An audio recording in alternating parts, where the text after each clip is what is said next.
Hey, Wanderers. I wanted to start with a verse tonight as we are getting into our interpret portion of this week.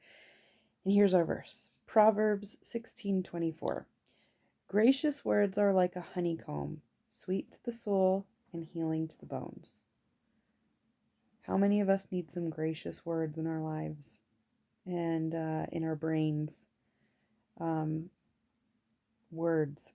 It recently came to my attention that we are the only creatures that God gave the power and the gift of words, other than parrots. And when God created the universe, he spoke it into existence with a word. There's so much if you dig into the word that has to do with words. And I'm a wordsmith. I'm a writer. I love words. So this really struck me when I read this about it being healing to the bones. How many of us have these deep rooted um, issues in the marrow of who we are because of the words that were spoken over our lives?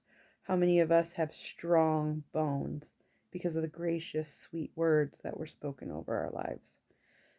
So I really just love that verse. I wanted to share a story with you guys.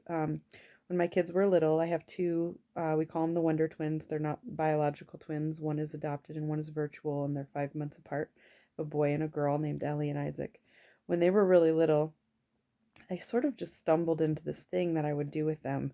When they would get into an argument and one would say strike the other one, I would say, let's say it was Isaac that hit Ellie, I would say, Isaac, that is my daughter, and you will not hit her. I don't care who you are. No one gets to treat my daughter like that. And I didn't just do it for her. I would do it for my boys as well. Even when they picked on their older brother, Ethan, who's 7 years older than them, I would stand up for him and say, I am not okay with this because this is my child. And even though you're my child, that does not change the fact that I will stand up for my other kid because this kid matters to me. So what happened over time, sort of accidentally, is they would get into arguments with each other. Or they would be at school, my little ones, and somebody would do something to them, and I would overhear from the next room. I would hear my daughter say, "You can't do that to me because I'm my mother's daughter," and I loved that. I had no idea that by me sort of staking this claim for her, like, you matter to me, and I'm not going to stand by and let somebody mistreat you because you're mine. And it wasn't about being possessive or owning her, it was about really like claiming the relationship that I had with her and letting her know I care what happens to you. I wish that we could absorb this for ourselves when it comes to our identities. I wish for you, as well as myself, that there are people in your life that will stake that claim for you. Um, I hope that your bones are strong from gracious words.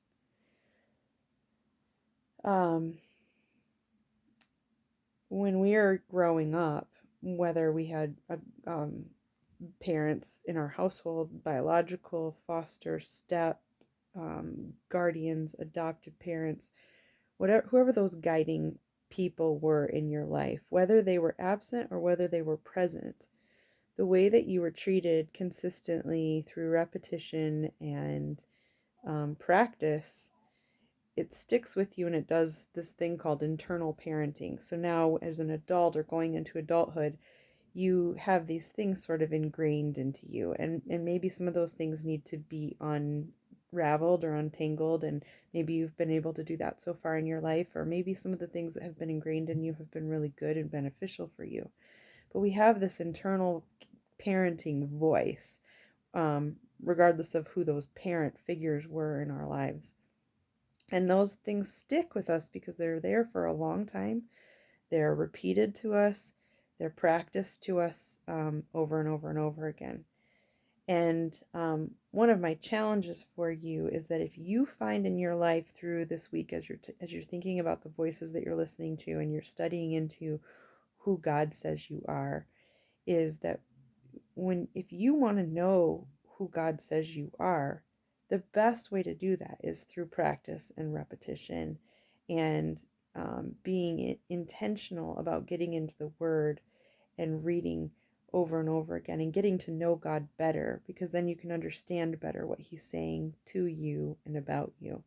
So, just like that internal parenting voice came through repetition and time, the voice of God speaking to you about who you are will come with repetition and time as well. Um, I wanted to also encourage you to do a couple of things, a couple of challenges this week, as you're getting ready to pursue and press tomorrow. One thing is, I have a list of I am statements that are biblically founded. They come with verses to back them up about who God says you are, as in general, especially, specifically as a believer. You are chosen, you are worthy, you're a child of God, you are a friend, these sorts of things. I would encourage you to read them to yourself daily or speak them aloud. There's power in speaking things audibly. Again, using that tool that God gave us with words, the words that He gives us have the potential to kill. If you look at bullying, you look at abuse, you look at the video that I posted about the plant, the bullying plant, where these kids bullied a plant and then they complimented another plant, and you can see the difference in the plant that thrived and the plant that died because of words that were spoken over it. Words have the potential to give life, and I know that we all know this. This isn't necessarily new information, but what I'd like to challenge you to do is to get these I am statements and print them off or read them to yourself and play on a recording and play this recording to yourself every day. And if you don't like the sound of your own voice, maybe there's somebody in your life or you have a partner in this group that you can ask to read those to you so that you can audibly hear those I am statements, and then just watch how hearing those statements changes your thinking, again, through practice and repetition. It's like a new internal parenting that you're setting for yourself. The other thing I think would be really fun to challenge each of us to do is, hopefully you have a partner that's in this group. As I've kind of mentioned, this would be a really great thing to walk through with somebody, and I'm hoping that you're having some sidebar conversations with somebody as you're digging into these tough questions. I would encourage you to think about your partner or think about somebody that's in this group, or it doesn't have to be somebody in this group. And a great way to start using words for good is to go and positively affirm someone else. So I would love to see some of you go on to someone's Facebook page and positively affirm them with character traits about their identity that you see. Call those things out, make them loud and proud on Facebook, and then watch how other people begin to also positively affirm that person. That is just a really neat thing to be a part of. And I really believe that when you do that for people, people begin to do that for you. They see that that's how you've loved on them, and they begin to love you back in that way. There's something really powerful about having people tell you how they see you in using those words for life. It will stick with you, and I would encourage you to write them down.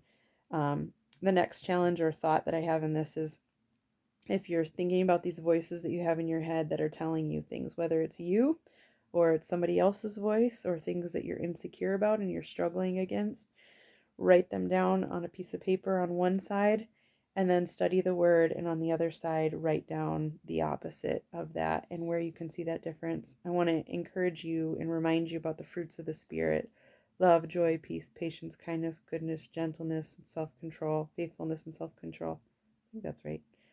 Um, and I want to remind you that if your thoughts are the opposite of any of those things, if the fruits of the Spirit come from God, then the opposites of the fruit of the Spirit come from somewhere else. And so if you're feeling shame, or you're feeling guilt, or you're feeling depressed, or you're feeling guilty, I already said that. Apparently I struggle with that one maybe. Whatever you're feeling, if it's the opposite of the fruit of the Spirit, if you're feeling anxious, depressed, I think I said that one already too. Gosh, I'm going in circles. Then be mindful that that is a tactic, And if it's not a fruit of the Spirit, then something's at play there. And you can battle that through prayer and through partnering up with somebody and asking them to work with you to positively affirm you as you are beginning this journey into changing those voices in your head. So that's what I have for you guys tonight. Happy wandering. I hope your pursue and press tomorrow is very beneficial and healing to your bones. I'll see you guys on Friday.